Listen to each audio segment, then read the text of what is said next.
신약 성경입니다. 사도행전 9장 23절에서 31절까지 말씀 한 절씩 교독하시고 마지막 절은 다 같이 읽도록 하겠습니다. 사도행전 9장 23절에서 31절까지 말씀입니다. 여러 날이 지나매 유대인들이 사울 죽이기를 공모하더니 그 계교가 사울에게 알려지니라. 그들이 그를 죽이려고 밤낮으로 성문까지 지키거늘 그의 제자들이 밤에 사울을 광주리에 담아 성벽에서 달아내리니라. 사울이 예루살렘에 가서 제자들을 사귀고자 하나 다 두려워하여 그가 제자됨을 믿지 아니하니 바나바가 데리고 사도들에게 가서 그가 길에서 어떻게 주를 보았는지와 주께서 그에게 말씀하신 일과 다메섹에서 그가 어떻게 예수의 이름으로 담대히 말하였는지를 전하니라. 사울이 제자들과 함께 있어 예루살렘에 출입하며 또 주 예수의 이름으로 담대히 말하고 헬라파 유대인들과 함께 말하며 변론하니 그 사람들이 죽이려고 힘쓰거늘 형제들이 알고 가이사라로 데리고 내려가서 다소로 보내니라. 함께 고백합시다. 그리하여 온 유대와 갈릴리와 사마리아와 교회가 평안하여 든든히 서가고 주를 경외함과 성령의 위로로 진행하여 수가 더 많아지니라. 아멘. 오늘은 은혜가 있는 주일입니다. 이제 소그룹 성경 공부가 없고 밥이 나옵니다. 그렇죠? 설교에 대한 부담이 좀 적습니다. 영국에서는 제가 이제 목사라 이런 말을 하면 예수 안 믿는 사람들이 와서 말해주는데 옛날에 이런 일이 일어났다 하면서 전해주는데 예전에는 교회가 하나 생기면 마을에 있는 술집이 하나 문을 닫았다 하는 말을 영국에 있는 사람들 만날 때마다 저에게 전해주었습니다. 교회가 올바른 역할을 하기만 한다면 어둠을 밝히는 빛으로 세상을 만나게 하는 소금으로 그 역할을 다 한다는 뜻이 될 것입니다. 우리가 기왕에 교회에서 신앙생활을 한다면 우리가 함께 신앙생활을 하는 이 교회가 하나님이 기뻐하시는 교회답게 든든히 서 가야 하지 않겠습니까? 오늘 본문 31절에서는 이렇게 말합니다. 그리하여 온 유대와 갈릴리와 사마리아 교회가 평안하여 든든히 서 가고 이렇게 말합니다. 지금 한국교회는 점점 힘을 잃어간다 하는 소식을 듣는데 이 고백은 참으로 놀라운 고백이 아닐 수 없습니다. 2024년 어울림교회가 평안하고 든든히 서 가야 할 텐데 오늘 본문 안에서 그 비결이 무엇인지 함께 묵상하며 교훈을 얻으려고 합니다. 오늘 본문의 핵심 단어는 31절에서 그리하여라는 단어입니다. 도대체 뭘 그리하였기에 교회가 평안을 누리고 든든히 서게 되었는지, 더 나아가 그 수가 점점 늘어났는지, 그 비결이 무엇인지 이 한 단어 속에 들어있다는 말이 될 것입니다. 하지만 아무리 묵상해봐도 교회가 평안하고 든든히 서게 된 이유를 찾기가 쉽지 않습니다. 아무리 묵상을 해봐도 그리하여 이렇게 해서 앞에를 이렇게 살펴보았는데 뭐 특별한 것이 하나도 안 보입니다. 23절을 시작을 하면 여러 날이 지나매 이렇게 말하는데 며칠이 지났을 것 같습니까? 예루살렘에서 다메섹으로 갔고 다메섹에서 예수님을 만나고 다메섹 교회 성도들과 교제했는데 여러 날 어느 정도 지났을 것 같아요? 다른 성경을 보면 3년이라는 긴 시간이 지났다 이렇게 말합니다. 예루살렘을 떠나서 다메섹으로 왔던 바울은 그 여정에서 예수님을 깊이 만나고 인생이 바뀌는 큰 은혜를 경험합니다. 그리고 아나니아를 통해 다메섹에 있는 성도들과 교제를 했는데 어떤 교제했을 것 같아요? 뭐 드라마 이야기나 뭐 이렇게 주식 뭐 이런 이야기 하지 않았겠지요? 그냥 어떻게 예수를 믿었는지 이런 교제합니다. 세상 사람들과는 나눌 수 없는 성도 간의 교제를 나누게 되는데 아내 따라 영국 갔는데 이제 막 두려움에 떨었죠. 저는 이제 처음 하는 외국 생활이니. 그런데 주일에 영국 교회를 갔는데 우연찮게 거기에 이제 자매님 한 분 계셨는데 집에 컴퓨터가 고장 났으니 와서 고쳐줄 수 있겠냐. 그래서 뭐 잘하는 일이니 갔습니다. 가서 이제 막 컴퓨터 뭐 고쳐주고 이렇게 하고 있는데 그 자매님이 평생에 처음 봤는데 저에게 제일 먼저 뭘 질문을 했냐면 당신은 예수를 어떻게 만났습니까? 이 질문을 한 거예요. 평생에 처음 봤는데 그러면서 자신이 어떻게 예수를 만났는지 이야기를 해 주었습니다. 영국에서 태어나서 이 예수님, 하나님에 대한 이야기를 귀에 못이 박히도록 들었다는 거예요. 20대가 될 때까지. 어디서? 교회 밖에서. 지저스 크라이스트, 갓댐 뭐 이렇게 이야기를 하는데, 교회 밖에서 수많은 사람들이 예수와 하나님에 대해서 이야기를 하지만 교회 안에서 신앙을 가지고 고백하는 사람들은 평생에 만나본 적이 없었다 이렇게 말합니다. 하지만 자기가 자원봉사하기 위해서 아프리카로 떠났고 거기서 이 귀머거리 이들을 만나서 그들에게 무언가를 가르치면서 하나님을 얼마나 깊이 있게 만났는지, 그리고 평생에 하나님을 위하여 헌신하기로 작정하였다 이렇게 이야기를 하면서 너는 어떠하냐 이렇게 말했는데, 제가 뭐라고 할 겁니까? 또 들려줘야 되겠지요? 어설픈 영어로 제가 만난 하나님에 대한 이야기를 막 소개하다가 저 혼자 막 감격에 복받쳐가지고 막 펑펑펑펑 울고, 그분도 막 울고. 성도들의 교제는 그러한 것이지요. 다메섹에서 그 막 이 교회를 죽이겠다고 왔던 사람이 눈이 멀었다가 다시 뜨여져서 이렇게 왔는데 무슨 교제를 나누었겠습니까? 내가 예수를 어떻게 만나게 되었고 어떤 변화가 있었는지. 그러자 다메섹 교회에 있는 많은 사람들이 자신이 만난 그 간증들을 막 들려줍니다. 아마도 이 바울은 그 회심하고 난 다음에 상당한 시간을 다른 곳에서 보내게 되는데, 지도를 한번 보면 됩니다. 예, 여기가 이제 예루살렘이고 여기 있다가 어디로 가냐면 다메섹으로 갑니다. 다메섹이 여기입니다. 여기서 거리가 한 280km 되는데 여기 다메섹에 가요. 다메섹에 가는 동안 예수님을 만났고, 그리고 다메섹에서 교회 성도들과 교제를 합니다. 그런데 다메섹 교회 성도들이 얘를 어디로 보내냐면 아라비아로 보내는데, 아라비아가 어디냐면 여기입니다. 요 지역. 아라비아 생각을 하면 사막 한가운데라고 생각을 하지만 이 지역은 나바티안 이렇게 왕국인데, 그러니까 다메섹에서 조금만 넘어가면 이제 아라비아라고 생각하면 돼요.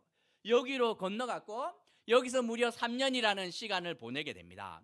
3년을 보내게 되었는데 더 이상 여기에 있을 수 없어서 어디로 다시 돌아오냐면 다메섹으로 돌아왔고, 다메섹에 왔는데도 더 이상 있을 수 없어서 어디로 가냐면 다시 예루살렘으로 갑니다. 예루살렘에 갔는데도 여기서도 생명의 위협을 느껴서 성도들이 어디로 보내냐면 항구인 가이사랴로 보냅니다. 그리고 여기서 배를 태워서 고향인 다소로 보내는 것이 지난 3년 동안 바울에게 일어났던 일이라고 생각하면 됩니다. 다메섹 교회 성도들과 교제하는데 아마 물어봅니다. 다메섹 교회 성도들이 봤는데, 야, 이 인간은 이제 예수를 전하지 않으면 살 수 없겠구나. 얘는 누가 봐도 선교사고 전도인의 삶으로 살아가야 되는데, 다메섹에 있는 많은 회당에는 이미 이 성경 교사들과 이제 섬길 수 있는 사람들이 있지요. 그러니 다메섹에 있는 성도들이 뭐라고 말하냐면, 바울 당신은 외국에 되기도 능통하고 로마 시민권도 있으니 어디든지 갈 수 있지 않냐. 요 국경 조금만 넘어가면 이 나마티안 공화국이 있는데 거기 가면 너의 쓰임이 있지 않겠느냐 하고 그곳으로 보냅니다. 갔는데 바울에게 큰 쓰임이 있었던 것이죠. 갔는데 정말 복음을 알지 못하는 많은 사람들을 만났고 그들을 하나님께로 인도하는 일을 하게 됩니다. 무려 3년 동안.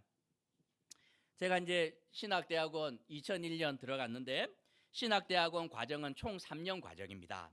신학대학원에 들어가면 슬픈 농담이 하나 있는데, 이제 1학년 신입생이 들어오면 불타는 숯덩어리가 들어왔다가 졸업할 때쯤 되면 어떻게 되냐면 잿덩어리가 돼서 나간다 이렇게 하는 말이 있습니다. 보면 타는 장작이 들어왔다가 젖은 장작이 돼서 더 이상 불을 붙일 수 없는 그런 존재가 돼서 나갔다 이런 말이 있는데, 뭐 반만 맞는 말인 것 같고, 제가 불타는 장작으로 이제 1학년 들어갔는데 제가 말씀했죠. 반년 동안 아무도 저를 불러주지 않았습니다. 막 저는 이렇게 막 전하고 싶은데 아무도 불러주지 않으니 어떻게 했을 것 같아요? 그냥 혼자 제가 설교하는 경우가 많았어요. 화분 작은 거 하나 사다 놓고 방에서 혼자 설교하고 혼자 은혜 받고 울고 아무도 없는데, 큐티할 때마다 한 편씩 설교가 나오는데 쌓이는데 전할 기회가 한 번도 없었던 것이죠. 그러니 어떻게 됩니까? 부르심이 없으니 찾아 나가야 되는데, 그래서 이제 천안에 앉아 있으면서 주중에는 5일 동안 신대원에 있고 그 산속에 갇혀 있는데 주말에는 교회 사역을 하지만 주중에 내가 이렇게 배우면서 놀면 안 될 텐데 그러고 검색을 했습니다. 천안에는 그때 14개의 대학이 있었는데 이게 대학마다 다 이렇게 뭐 선교단체도 있고 간사님도 있고, 그래서 제가 갈 수 있는 학교를 찾아봤더니 학교에서 이렇게 순대로 유명한 병천의 대학이 하나 있었고 마침 거기는 사역하는 분이 없었습니다. 저기구나 하고 들어갔는데 거기서 이제 김도우 집사님 만난 거죠. 일주일에 2번씩 제가 들어갔습니다. 일주일에 2번씩 화요일, 목요일 저녁마다 가서 한 번은 성경 공부하고 한 번은 학생들 모아놓고 설교를 하는데 이제 열심히 다녔는데 한 1년 지났는데 이제 학생 하나가 와서 저한테 물어보았습니다. 최선을 다해서 제가 신대원 막 섬기면서 그렇게 이제 학교까지 섬겼는데 그 친구가 고마워하지 않고 저한테 한마디 했습니다. 간사님도 이제 언젠간 떠나시겠죠? 이러고 갑니다. 마음을 주지 않는 거죠. 내가 1년 열심히 사역했는데 아이들이 마음을 주지 않습니다. 그래서 제가 결심한 게 뭡니까? 그냥 버리고 떠나야 되겠다 이게 아니고 들어가야 되겠구나. 일주일에 2번 가지고는 어림도 없겠구나 하고 2학년 마치고 휴학을 하고, 그렇죠? 이제 제가 학교 들어가서 살았습니다. 휴학하려고 휴학한 건 아니고 제가 이렇게 경건의 출석 일수가 모자라 가지고 강제로 이렇게 권고 이렇게 휴학을 당했습니다. 이 경건에 출석을 하고 난 다음에 출석했다는 이걸 사인을 내서 내야 되는데 제가 몇 번은 안 냈거든요. 그냥 늦게 이렇게 남아서 기도하다가 밥 먹으러 갔는데 다 수고해 가서 제가 출석은 했으나 제가 출석표를 내지 않았고 하나님 앞에서 부끄러움이 없으니 충분하다 생각을 했는데 그거 인정 안 된다 그래가지고 강제로 휴학을 당하면서 감사하다 생각을 하고 캠퍼스에 들어가서 1년을 살았습니다. 4인 1실 쓰는 그 남자들이 쓰는 기숙사에서 2층 침대 거꾸로 이렇게 자면서 1년을 일어나서 아이들과 함께 아침 기도회 하고 아침 식사 같이 하고 도서관 가서 또 필요하면 같이 큐티하고 점심에 만나서 아이들 만나고 저녁에서 성경 공부하고 1년을 이렇게 보냈는데 한 3년 정도 그렇게 사역을 하니 후임자가 세워지고 제가 이렇게 옮길 수 있게 되었던 것이죠. 아마도 바울이 마음에서 불타는 그 열정이 있는데 이걸 어떻게 할 수 없는데 다메섹 성도들이 보며 당신의 쓰임은 저쪽 아라비아가 아니겠습니까 하고 보냈는데 거기서 3년 동안 사역하면서 아마 많은 영향력을 미쳤을 것이라 우리는 추측할 수 있습니다. 그런데 3년을 열심히 사역했더니 누가 등장하게 되냐면 이 유대인들이 다시 신장을 하면서 우리에게 있어서 바울은 위대한 회심자일지 몰라도 유대인들에게 있어서 이 바울의 존재는 얼마나 미운 변절자인지 모릅니다. 거기까지 찾아와서 아라비아까지 찾아와서 로비를 하는데 아라비아의 왕을 이렇게 막 이렇게 정치 권력을 동원하는 것이죠. 그러면서 이 왕권을 힘입어서 이 바울을 처단해 달라 이렇게 말하고 그러자 바울은 더 이상 아라비아에 있을 수 없어서 다메섹으로 도망을 옵니다. 그런데 다메섹에 왔는데 이 사람들이 봤더니만 어떻게 이러다가는 바울이 죽게 되었거든요. 그런데 놀랍게도 그들이 행하는 이 비밀스러운 책략을 알게 되었고 마치 그 이렇게 정탐꾼들을 바구니에 담아서 내린 것처럼 줄에 달아서 내린 것처럼 바울을 이 성 밖으로 이 탈출시키는데 도움을 줬습니다.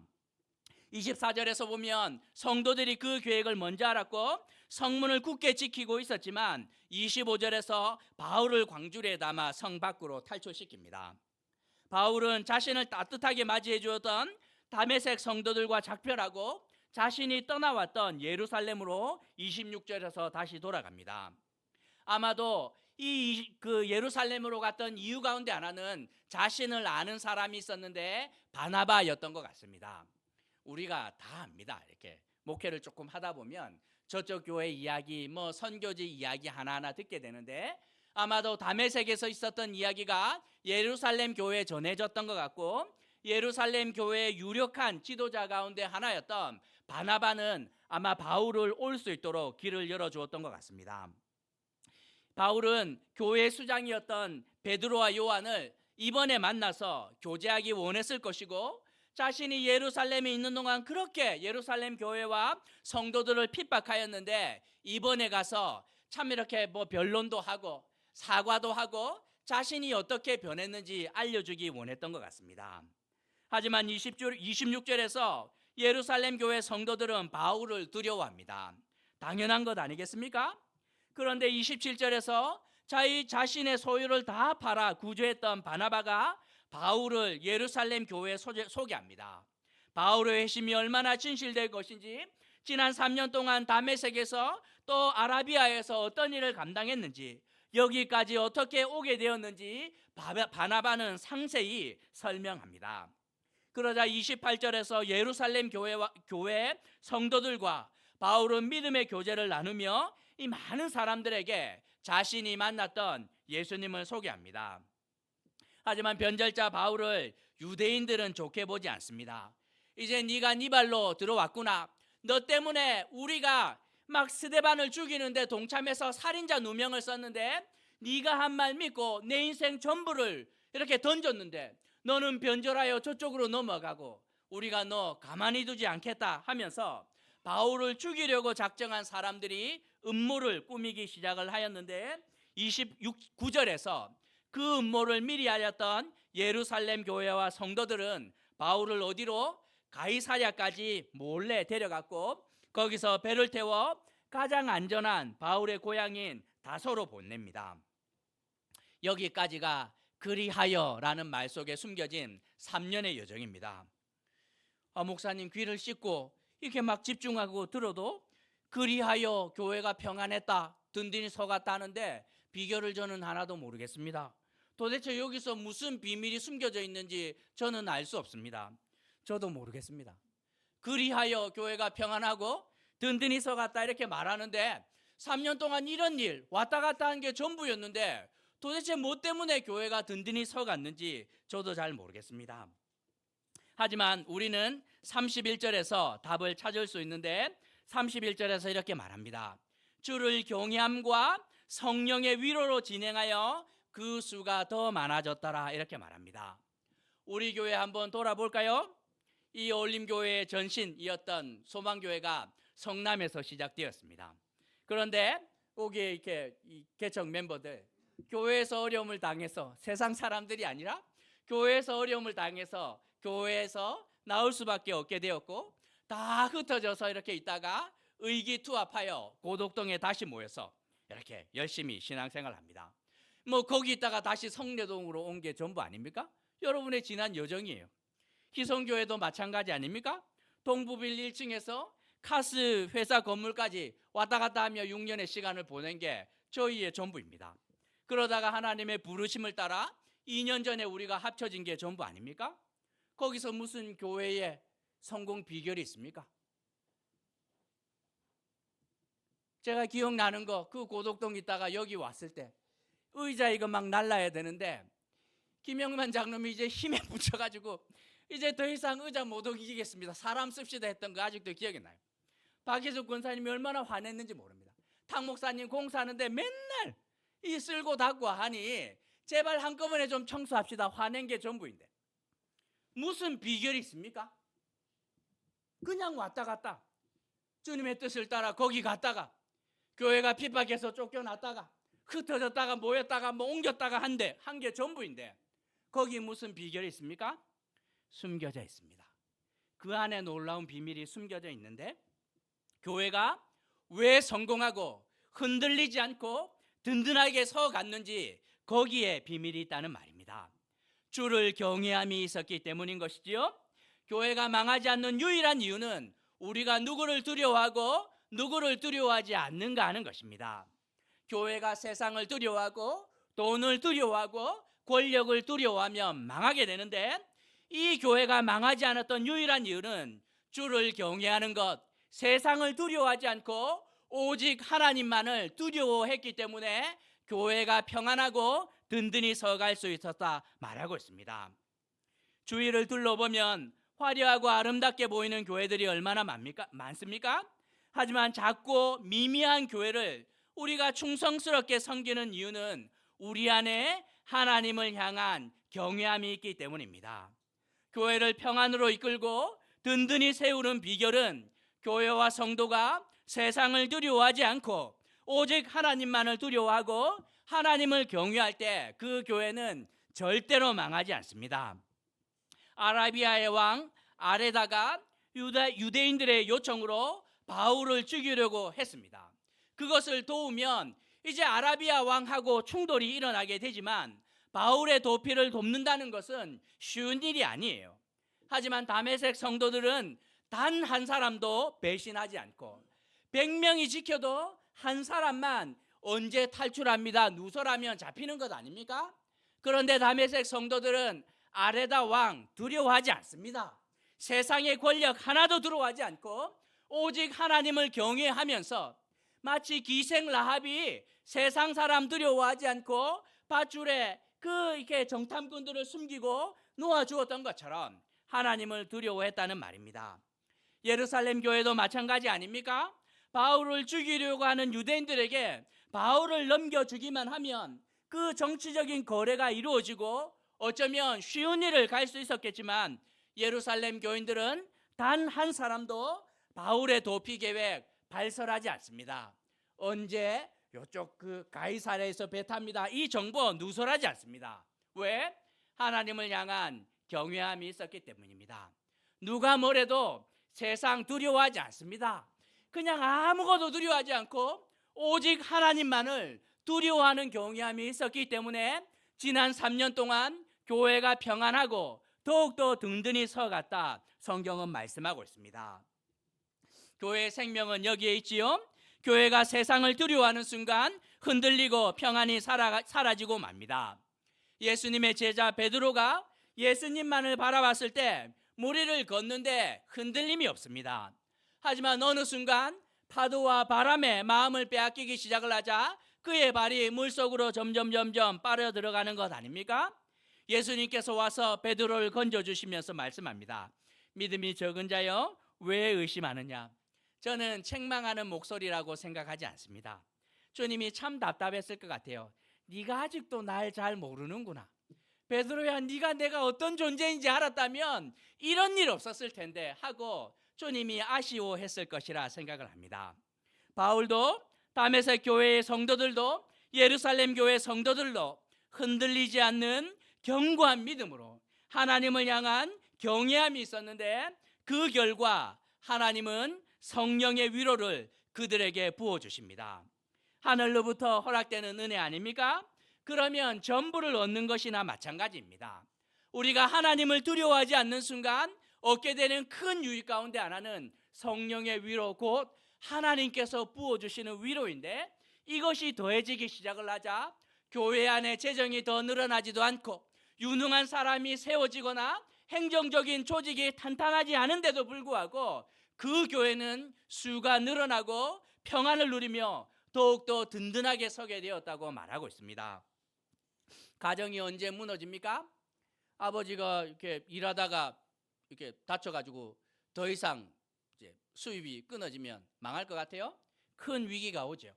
어머니가 다쳐서 살림을 살 수 없고 큰 위기가 닥칩니다. 하지만 어려움이 있을 수 있으나 그것 때문에 가정이 망하는 법 없습니다. 부부가 정말 사랑하고 자녀들이 부모님을 신뢰하고 서로를 위한 헌신의 마음이 있다면 그 어떤 경우에라도 가정은 망하지 않습니다. 하지만 물질이 풍족하고 많은 것들이 있음에도 불구하고 사랑이라는 것이 사라지고 이해와 용납하는 것이 사라지면 그 가정은 망할 수밖에 없습니다. 교회가 언제 망합니까? 목사가 더 이상 하나님의 말씀을 제대로 선포하지 못하면 망하는 거예요. 성도 간의 사랑이 사라지고 정말 이 흠을 끊임없이 들추어내면 그 교회는 억만금이 있어도 망합니다. 하지만 목사가 정직하게 하나님의 말씀을 듣고 가감없이 그 말씀을 선포하고 눈물로 성도들의 아픔들을 기억하며 기도하고 성도들이 연약하나 목사에 선포되는 말씀을 신뢰하고 끊임없이 장점들을 격려하고 허물들이 발견될 때마다 서로 덮어주고 감내해내기 시작을 할 때 그 교회 절대로 망하지 않습니다. 평안을 누리고 하늘로부터 내려오는 하나님의 평안이 그 교회를 더욱더 든든하게 세워갈 것이라고 성경은 약속하고 있습니다. 오늘 본문을 통해 두 가지만 좀 생각해 보려고 합니다. 먼저 교회의 생명은 하나님을 두려워함에 있다는 것입니다. 교회는 세상을 두려워하는 순간 힘을 잃습니다.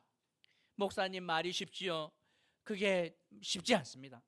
저도 어렵습니다. 자고 일어나서 이렇게 막 신문을 열거나 뉴스를 보거나 혹은 가끔씩 자녀들 성적표 받아들면은 한숨이 나오고, 그 다음에 이렇게 집에 가계부 한번 쓰지도 않지만 대충 훑어보아도 이게 내 노후가 어떻게 되고 있나 하면서 막 두려움이 몰려올 때가 많은데, 그러면 안 되는 것이지요. 하나님 앞에 나아가면서 우리가 세상을 두려워하지 않고, 주님, 우리의 환경이 열악하고 심각한 상황 가운데 있으나 주님께서 우리의 손을 붙들고 인도하실 때 가장 선한 길로, 가장 완전한 길로 인도하시는 줄 확실하면 이 우리는 승리할 수 있다, 성경은 말하고 있습니다. 교회는 믿음이 없어서 망하지 돈이 없어 망하는 경우 없음, 우리가 명심합시다. 하나님을 경외함이 교회와 성도들의 마음에 있다면 그 어떤 환경과 조건 가운데서도 우리는 평안하고 든든하게 서게 될 것이라고 성경은 약속하고 있습니다. 우리가 생각해야 되는 두 번째는, 주를 경외하는 자에게는 반드시 성령의 위로가 허락된다는 것입니다. 힘들 때 와서 누군가 위로합니다. 전화가 와서 목사님 힘드시지요? 이렇게 제가 밥 한번 사드릴게요. 식사하는데 막 위로를 해줍니다. 얼마나 큰 위로가 되는지. 그 중에 제일 큰 위로는 이제 금융치료입니다. 목사님 힘드셨다는 말을 들었습니다 하고 봉투를 쓱 내미는데, 선한 곳에서 써주십시오. 금액을 확인하는데 막 마음에 엄청난 위로가 몰려옵니다. 얼마나 감사한지. 하지만 위로 중에 최고의 위로가 뭡니까? 하늘로부터 내려오는 위로입니다. 하나님이 어느 날 와서 말합니다. 조 목사 많이 힘들지? 내가 네 편이야. 이렇게 말하면 아무 것이 없는데도 불구하고 집에 가서 막 신납니다. 설거지하고 이렇게 막 하는데도 아내가 가서 무슨 좋은 일 있어? 모르죠, 아내가 무슨 일이 있었는지. 누군가가 와서 밥을 사거나 그에게 봉투를 건넨 것이 아니라 너무 힘들어서 혼자 내려와서 찬양 틀어놓고 앞에서 기도했는데 주님이 한마디 했습니다. 조 목사, 내가 네 편이야 하는데 모든 신음이 사라집니다. 하나님께서 해결하시겠구나. 하늘로부터 내려오는 그 위로가 오직 하나님을 두려워하는 자에게 허락되는데, 그 위로를 얻는다면 세상 전부를 얻는 것이나 마찬가지 아니겠습니까? 바울도, 다메섹에 있는 성도들도, 예루살렘 교회의 성도들도 이 하늘의 위로와 성령의 위로하심으로 하루하루 살아간 사람들이라 말씀하고 있습니다. 자고 일어나면 우리 주변에는 나쁜 소름들이 넘쳐나고 순간순간 마음에 막 요동칩니다. 자녀를 어떻게 키우나? 내 노후는 어떻게 해야 되나? 그냥 막 연로하는 부모님, 나는 잘 살고 있는가? 이 대한민국 망하는 것이 아닌가? 많은 걱정과 근심이 우리를 압도할 때가 많지만 흔들리는 세상을 보는 순간 평안은 사라집니다. 하지만 우리가 눈을 들어 하나님을 바라보는 순간 세상을 창조하신 하나님께서 세상의 주인 되시고 우리의 아버지 되시는 그 하나님의 크신 계획이 있겠지요 하는 확신을 갖게 되는 순간 하늘로부터 위로가 허락되고 그 위로가 우리의 두 다리를 건강하게, 가장 강건하게 붙들며 든든히 세워갈 것이라 말씀하고 있습니다. 이런 신실한 믿음의 고백 위에 하나님께서 아낌없이 하늘의 위로하심과 성령 하나님의 위로를 허락하신다 약속하고 있는데, 이 약속의 자리 가운데 신실하게 나아가게 되는 어울린 가족이 되시길 주님의 이름으로 도전하는 것입니다. 우리 말씀 생각하시면서 함께 좀 기도할까요? 뉴스만 보면 세상은 참 사람이 살 수 있는 곳이 아니라는 생각이 듭니다. 그래서 성도와 교회의 역할이 날이 갈수록 더 중요합니다. 믿음으로 이 거친 세상을 살아내고 이겨낼 수 있는 모습을 세상에 보여주어야 하지 않겠습니까? 하나님만을 경외하고 세상을 두려워하지 않고, 그리고 하나님을 두려워하는 자에게 허락되는 하늘로부터 내려오는 그 위로가 우리의 삶을 지키고 인생을 인도하고 이 교회를 평안과 더 든든한 자리 가운데로 인도하실 것인데, 주님께서 그런 일들을 올 한 해 부족함 없이 허락해 주시도록 말씀 생각하시면서 함께 기도하도록 하겠습니다. 기도하십시다.